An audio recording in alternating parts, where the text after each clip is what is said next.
Good morning, and thank you for joining us for session 43 in our 10-minute Wellbeing Tips for Managers series.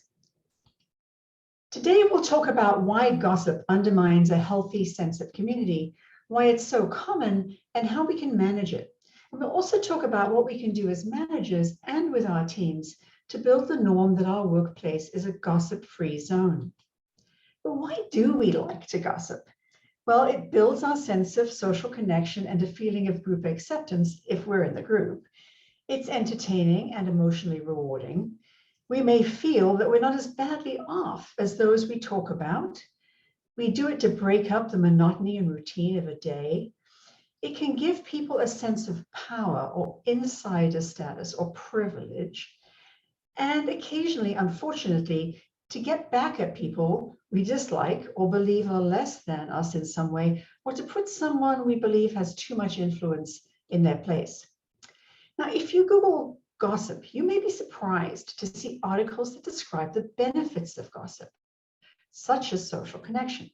And in a 2019 meta-analysis, Robbins and Karen, who call gossip sharing information about someone who is not present, describe three valences of gossip: positive, negative, and neutral.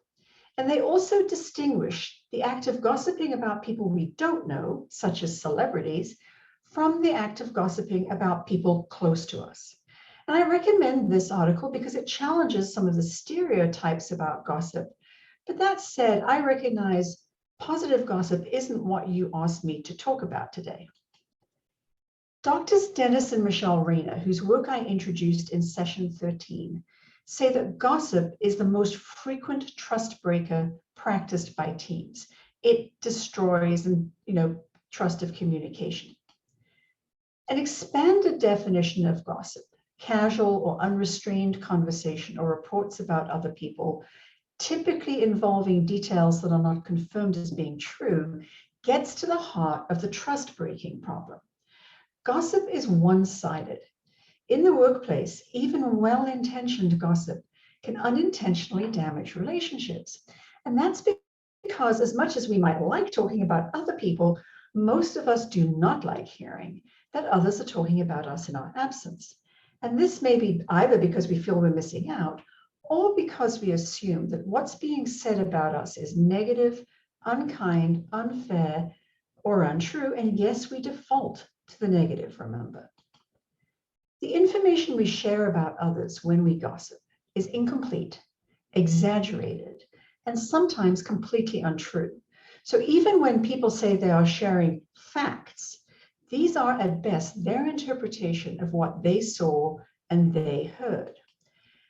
Very few of us would knowingly tell or spread a lie, especially if we knew it could be used to harm or condemn someone we work with.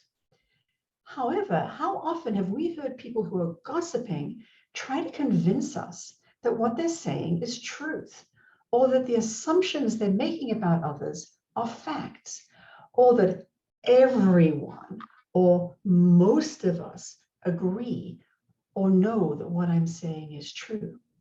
Friends, no matter how many people believe the shared half-truths or the opinions we share in gossip, they still will never represent the truth.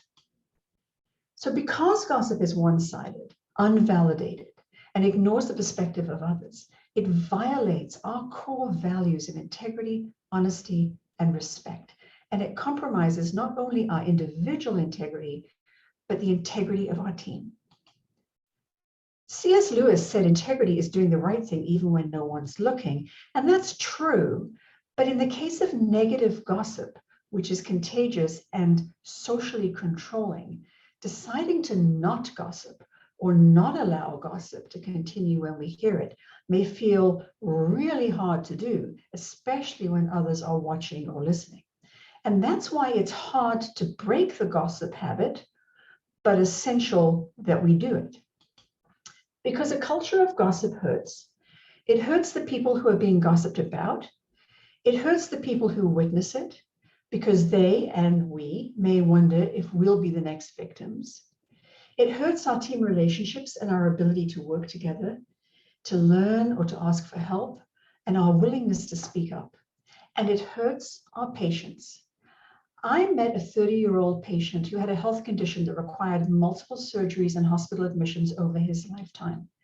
And he told me that when he heard gossiping, staff gossiping, it made him anxious. I asked him why that was, and he said, I've learned over many years that gossip is a sign that the team's relationships are not healthy. And if people don't trust or support their colleagues, my experience has been that the care they deliver to me and other patients isn't good either. I feel unsafe. Wow, that's something to think about. Now, how many of you have heard or even said this? Hey, we're not gossiping, we're venting. Or hey, we're just blowing off steam.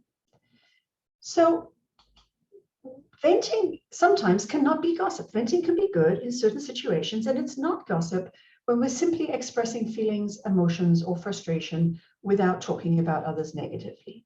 When we're expressing our own feelings or concern about a situation we're experiencing without talking about another.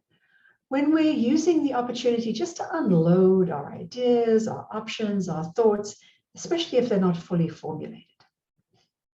But venting becomes gossip when we talk about others who are not present, blame others, judge others, make assumptions about people's thoughts, motives, abilities, or intentions, when we exaggerate or overgeneralize, or when we share secondhand information.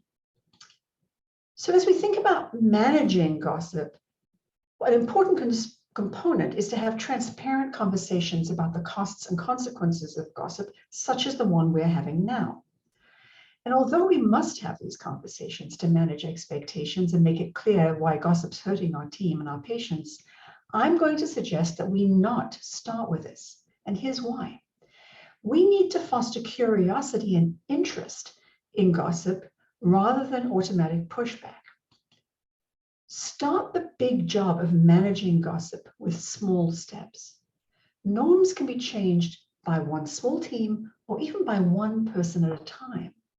And one option is to designate a space, a time, a huddle, or a meeting, a gossip-free zone.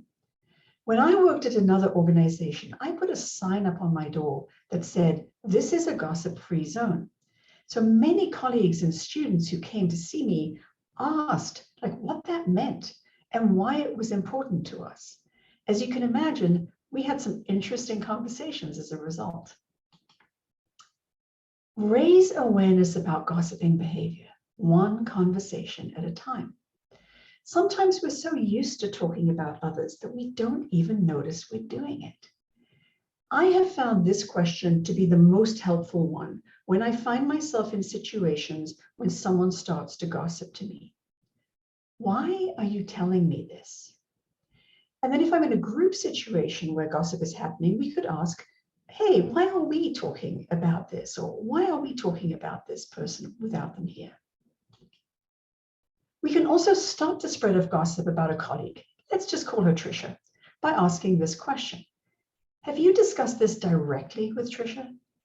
And if they say they haven't, we can ask, well, when are you planning to have that conversation with her? And if, as often they do, they say, oh, well, I don't feel comfortable having that conversation with her, or I wouldn't feel safe having that conversation with her, we can offer, well, then what support do you need to make it comfortable talking to her directly? The key here is not to give in and to take over the conversation yourself. Always tell the truth and encourage others to tell the truth about how they feel about gossip without blaming or accusing others. Don't pretend what's happening is okay when you know it's not. Here's a suggestion if others around you are gossiping. You can just say, I don't feel comfortable talking about this without John here. I know I certainly appreciate it when people talk to me about their concerns directly. Another practice we can encourage to contain gossip is derived from Buddhist teachings. It's known as the 5 gatekeepers of speech. Before we speak to others or about others, we ask ourselves, is this true? Is it kind? Is it beneficial? Is it necessary? And is it the right time?